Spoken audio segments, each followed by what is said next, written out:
Graham Briggs, Yorta, Reserve Member representing Yorta Nation Aboriginal Corporation. Hello everyone, I'm a multi-clanner. I'm happy to finally be here. We're a turtle, Yorta, so we do things slower.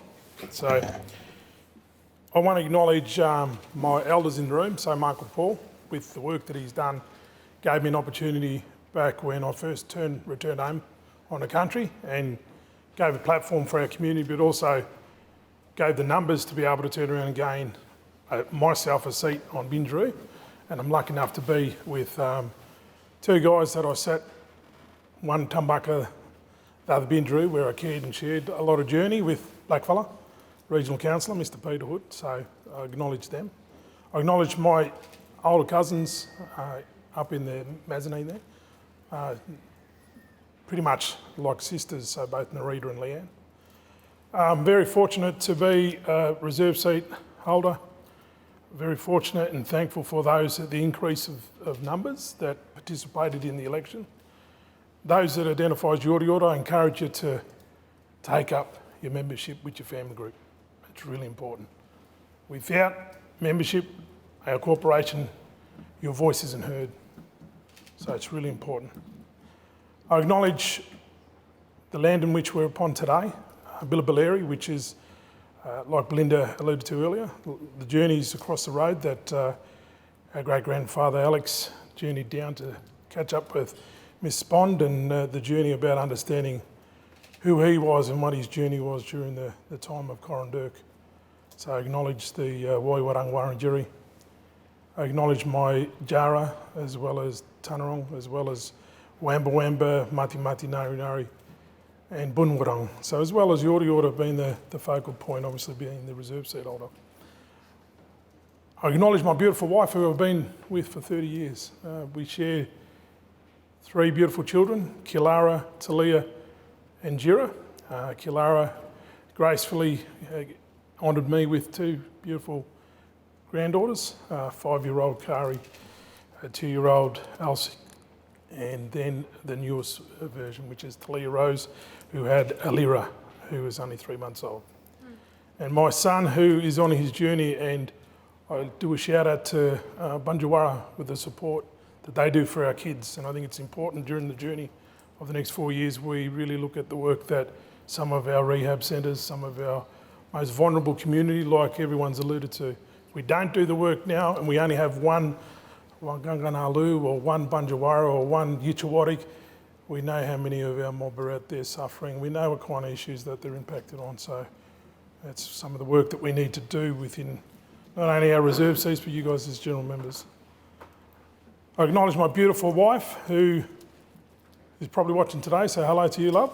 And we've experienced a lot during our journey, and she's had to endure a lot of time where I've travelled down the highway and done some work over the 6 years on ATSIC.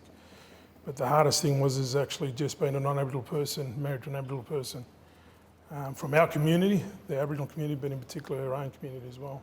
So I acknowledge her. And also acknowledge the fact that today we're very, very grateful that we were working out just before how many of Nanny Kitty Lewis's descendants, I think we worked out 28 to 32 of Nanny Kitty from Cumragunja Mission are in this room today, which is extraordinary considering that, you know, one lady who survived, you know, colonisation, diseases, lucky enough to have one of the co-chairs here as her descendants. So I acknowledge her and the efforts and the journey and the children, the 4 Coopers and the 4 Atkinsons. In closing, I really want to acknowledge my grandmother, the late Geraldine Briggs. She was our matriarch. She was everything for me. She founded a lot of the statewide organisations. She sat on a lot of committees. My grandfather, Selwyn, I didn't get to meet, but I acknowledge him. I acknowledge a beautiful lady by the name of Leah Andrews, who took me and my 2 older brothers in when family violence ripped apart my parents' relationship. So I acknowledge Marnie Leah, as well as the law person within our family, Auntie Margaret Wedapunda, who was the person that really gave strength to not only our own kids, but all of her nieces and nephews and thousands of others that attended Warl College. Person that gave me my identity, which is Auntie Elis Morris, who founded Warl College. A person that probably only gained grade 3 at Marupna Primary School. And in closing, the lady who was always there for me, being Auntie Frances Matheson Briggs, who was the person, the voice of reason, provides support and insight into who my father was and also who she was and our family connections. My Cooper side, which has got the Jackson fire brace mob, so acknowledge yous in the room. My nanny Alice, Jackson, Colger, which is that connection that sadly I didn't get to know a lot about my nan. And just in closing, I want to thank each and every one of you for putting your hand up, putting your voice up in the next 4 years, the people up in the mezzanines who's given the support and strength to allow the people that are doing the things here today. So yeah, in closing, I just want to say good luck on the journey. Make sure that whatever conversations we have are positive. And remember, shout out to also one of the staunchest people that I've seen in politics thus far, Lydia. The work that you've been doing, sis, unbelievable. Keep doing what you do.